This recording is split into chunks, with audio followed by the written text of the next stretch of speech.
ఈ రోజు 2014 నుంచి 24 వరకు ఒకసారి కంపేర్ చేస్తే అధ్యక్ష 5వ తరగతి పిల్లలు 2వ తరగతి తెలుగు చదవడానికి ఇబ్బంది పడుతున్న విషయం వాస్తవ అధ్యక్ష. 2014 57% మంది పిల్లలు చదవగలితే అది 37.5% పడిపోయింది అధ్యక్ష. ఇది నేను చెప్తాం కాదు, ఏసర్ రిపోర్ట్ 2024 చెప్పింది. ఇంకో పక్కన 8వ తరగతి పిల్లలు 2వ తరగతి తెలుగు చదవగలుగుతారా అంటే 2014లో సుమారుగా 80% ఉంటే 2024 వచ్చి గల 53%కి పడిపోయింది. అంతేకాకుండా 85% మంది పిల్లలు 3వ తరగతి పిల్లలు కనీసం 2వ తరగతి టెక్స్ట్ బుక్ చదవలేకపోతున్నారు. 63% అంటే 5వ తరగతి పిల్లల్లో చూస్తే 63% మంది బేసిక్ రీడింగ్ చేయలేకపోతున్నారు. 8వ తరగతి పిల్లలు చూస్తే కనీసం 50% మంది ఫ్లూయెంట్ గా మాట్లాడలేకపోతున్నారు. 3వ తరగతి పిల్లలు చూస్తే అధ్యక్ష 60% మంది బేసిక్ సబ్ట్రాక్షన్ చేయలేకపోతున్నారు. 8వ తరగతి పిల్లలు చూస్తే 55% మంది బేసిక్ డివిజన్ కూడా చేయలేకపోతున్నారు అధ్యక్ష. 90% మంది 3వ తరగతి పిల్లలకి బేసిక్ ఫౌండేషనల్ న్యూమరసీ స్కిల్స్ కూడా లేవని ఏసర్ రిపోర్ట్ పేర్కొనడం జరిగింది అధ్యక్ష. మీరు చూస్తే ఈ రోజు ప్రభుత్వ పాఠశాలల్లో సంఖ్య తగ్గిందనే విషయం వాస్తవం అధ్యక్ష. సుమారుగా 12 లక్షల మంది school education board of intermediate కలిపితే సుమారుగా 12 లక్షల మంది విద్యార్థులు తగ్గిపోవడం జరిగింది అధ్యక్ష. ఇప్పుడు ఆ సంఖ్య 33.4 లక్షలకి వచ్చింది.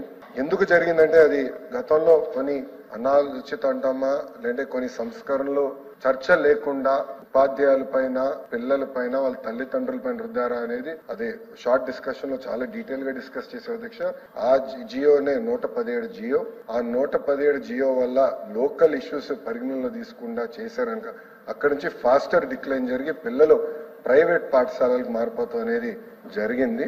సో ఇప్పుడు మన ప్రభుత్వం అంటే కూటమి ప్రభుత్వ అధికారంలోకి వచ్చిన తర్వాత నాణ్యత పెంచేదానికి 2-3 దాదాపు 10-15 సంస్కరణలు తీసుకున్నాం. దాంట్లో ప్రధానమైన సంస్కరణలు అధ్యక్ష నేను బలంగా నమ్మేది ఉపాధ్యాయుల ట్రాన్స్ఫర్ లో రాజకీయ నాయకులు జోక్యం ఉండకూడదు. అవుట్కమ్ బేస్డ్ జరగాలనే దానికి మన కేబినెట్ లో కూడా టీచర్ ట్రాన్స్ఫర్ యాక్ట్ అదే ఒప్పందం వచ్చింది, అదే పాస్ చేశాము.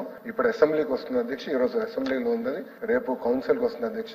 అది ఫస్ట్ బిల్డింగ్ బ్లాక్. అదే కాకుండా అధ్యక్ష టెక్నాలజీతో జోడించి అంటే ఇప్పుడు ఉపాధ్యాయులు కూడా ఒక 45 నిమిషాలు పాఠాలు చెప్పిన తర్వాత కంపల్సరీగా ఒక 60 సెకండ్ వీడియో ప్లే చేసి ఆ పాఠాన్ని సమ్మప్ చేసే విధంగా ఆ పాఠాలని సమ్మప్ చేసే విధంగా ఆ వీడియో ప్లే చేసి దాని తర్వాత క్లిక్కర్ టెక్నాలజీ ద్వారా పిల్లలకి అర్థమైందా అవలేదా అనేది కూడా తెలుసుకుని అక్కడి నుంచి ప్రిస్క్రిప్టివ్ హోంవర్క్ అంటే ఈ రోజు ఇక్కడ చూస్తే నారాయణ సార్కి ఒక హోంవర్క్ వస్తుంది, లోకేష్ ఒక హోంవర్క్ వస్తుంది. అంటే ఆయనకున్న సబ్జెక్ట్ స్ట్రెంత్ వేరేది ఉంటుంది, నాకున్న సబ్జెక్ట్ స్ట్రెంత్ వేరేది.